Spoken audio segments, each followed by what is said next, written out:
So in today's episode of My Wife is Crazy, Anita just decided to do the headstand challenge. She was sitting right here playing on her phone just like that, and she looks up and looks at me and says, I'm going to do the headstand from today. Do you want to explain to the people what exactly is happening?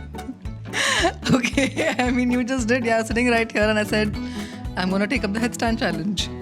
But why? Because today is the first day of the rest of it. Just stop. So that is the beginning of this story. And it's going to be an interesting story because I am a little bit afraid of being upside down. And what is the one thing that is guaranteed in a headstand is that you're pretty much going to be upside down. And what's the other thing that you need for a headstand is good upper body strength, good core strength. Current situation, not so great. Challenge accepted.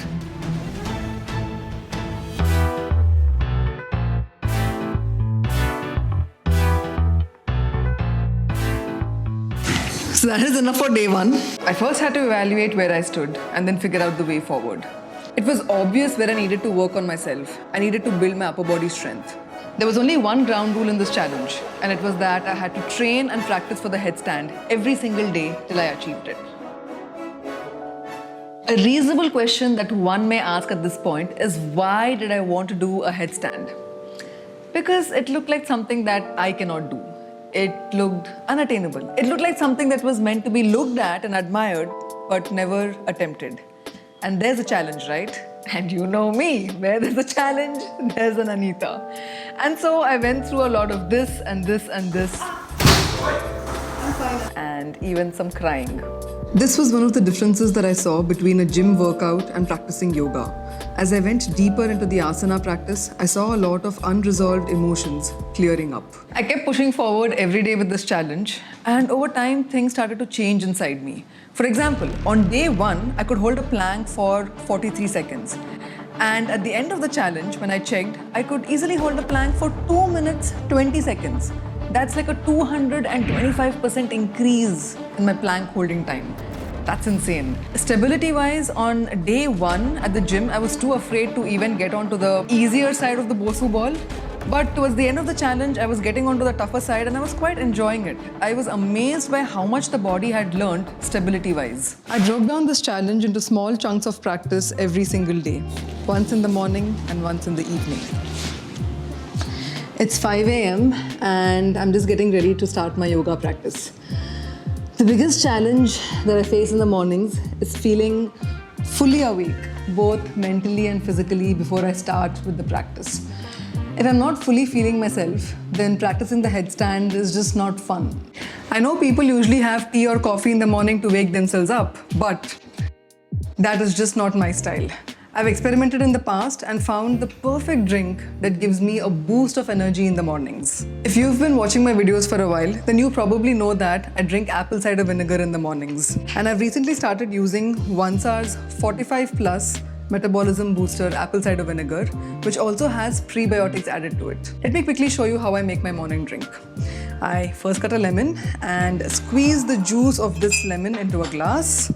To this, I add a pinch of cinnamon powder and a tablespoon of honey. And then to this, we add 15 ml, that is 1 tablespoon of Vansaar's apple cider vinegar. They have this cute little cap, which makes it easy for you to kind of measure how much you're pouring in. And then you add slightly lukewarm water to the entire mixture, stir it up, and cheers. The prebiotics in this drink help generate healthy gut microbiome, which help you realize when you're feeling full.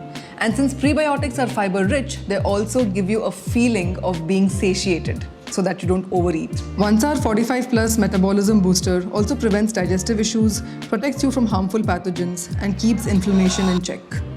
You can check out Vansaar's 45+ Metabolism Booster apple cider vinegar by clicking on the link in the description. And meanwhile, I'm going to finish my drink. Cheers.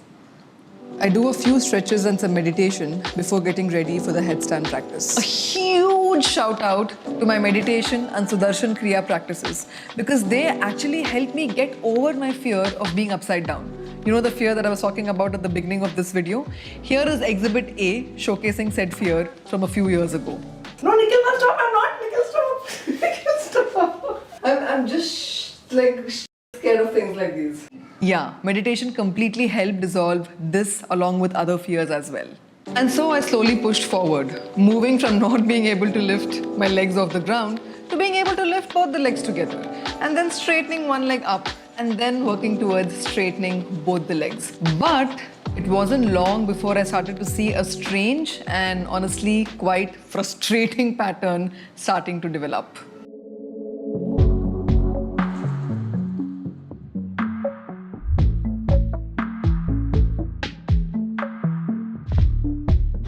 I don't know, I just feel like the strength is going down. It wasn't like it was a couple of days ago. It just feels so tough. This is like really disappointing because you feel like you're seeing some great progress and you start to feel like things are getting better and everything, but immediately after that there's a bad dip. And the keeping yourself inspired in these moments just feels like really tough. But you have to do it. You see, every few days I would hit this high in the challenge. Like the day when I could raise both legs off the ground, or the day I could completely straighten one leg. But when I tried to do the exact same thing the next day, I couldn't. And this was so frustrating because it raised questions like, was that a fluke? Or it brought up thoughts like, my body can do this, so why am I not able to do it now? What am I doing wrong? So basically what would happen is, I would hit a high, and then that would be followed by a low for a couple of days, after which I would hit another high, higher than the previous high, which would again be followed by a low for a couple of days, after which I would again hit another high, higher than the previous high. And this pattern kept repeating itself. A little bit of searching on the interwebs and I came to realize that this graph that I discovered is actually called the mastery curve. And George Renner talks about it in his book, Mastery, the Key to Success and Long-Term Fulfillment. And as George Renner says, you also have to be willing to spend most of your time on plateaus, to keep practicing, even when you seem to be getting nowhere. And after spending 25 days on mostly what felt like plateaus, on the 26th day, this happened.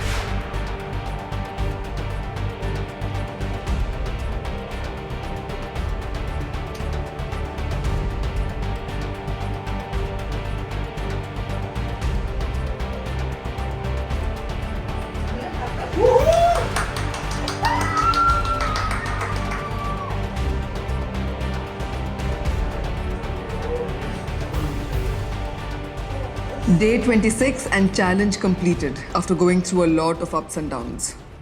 And that is the first lesson that I learned in this challenge. That success is not linear and it would be foolish to get discouraged by this. You see, since mine was a 26-day challenge, a relatively much smaller time frame than most long-term projects, I was clearly able to see the highs and the plateaus. And I was able to go to the next high within a few days itself. So it wasn't that discouraging. But often in life, these timelines are exaggerated and it's easy to lose track of what's happening and to start feeling very discouraged when we feel stuck on these plateaus.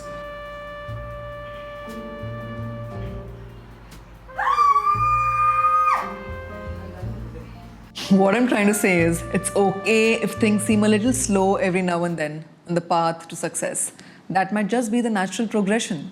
Success is not linear, and that's just how it is. The second lesson learned is, you don't have to do everything by yourself. It's okay to take help from others. Don't expect yourself to do everything. Most times it's better to please take help from others who know what they're doing. During this challenge, I reached out to yoga teachers, spoke to friends, and it is their energy and support that helped me get through this challenge, that helped me take this challenge to completion. I was able to learn the right techniques, I was able to get the guidance and support when I needed it the most. And let's be honest, everything is just so much better when you surround yourself with the right people. This is how my friends are giving me company during this challenge. I'm very thankful. And lesson number 3, you may not see it, but you are growing and evolving over time. When I went back and saw some videos from 3 years ago of when I first attempted the headstand, I was amazed at how far I had come. 3 years ago, I didn't have the core strength to gently lift my legs off the ground, whereas now I do. But I said the same things about my core strength 3 years ago as I did now. My upper body strength is like negative. I needed to build my upper body strength. And I truly believe this about myself 3 years ago and now. Whereas so much has changed over the last 3 years. My core has gotten so much stronger, my body has evolved. My biggest takeaway from this challenge is to be kind to myself. To see the amazing journey that I am on and to acknowledge the ups along with the downs. And to tell myself, wow, how well you have done, my darling. And you should do the same. You know, there is one more lesson that I learned from this challenge. That people will tell you any amount of BS that they want to. Okay, so what's the first thing you do when you want to learn a new skill? Go on YouTube and search, of course. And don't tell me you don't do that. That's exactly what I did. I went onto YouTube and typed how to do a headstand. And lo and behold, found these videos. Learn how to do a headstand in 5 minutes. 5 minutes. Learn how to do a headstand in 1 minute. I got so triggered. I was like, pagal ho kya? 1 minute. It took me 26 hours, spread over 26 days to get here. So don't tell me it's going to take 1 minute unless you want a tight slap from me. Okay, now that I got that out of my system, here's a brand new segment that we've curated just for you called Nikhil's Take, where Nikhil gives his nuggets of wisdom on the current challenge that I am undertaking. I originally wanted to call the segment Nikhil's Nuggets, but that just sounded really wrong, you know? Over to you. So 3 things I have to say about these, Anita. First, like, why? Second thing, good job. And third, she asked for help. Otherwise, she just likes, I'm doing this, and then she'll keep doing it. Even if it's not happening, she'll keep on trying the same thing. But this time she went and she actually, when she got stuck, like she went, asked friends, you know, yoga teachers and all of that, ki, how do I get through this? And you did it. So.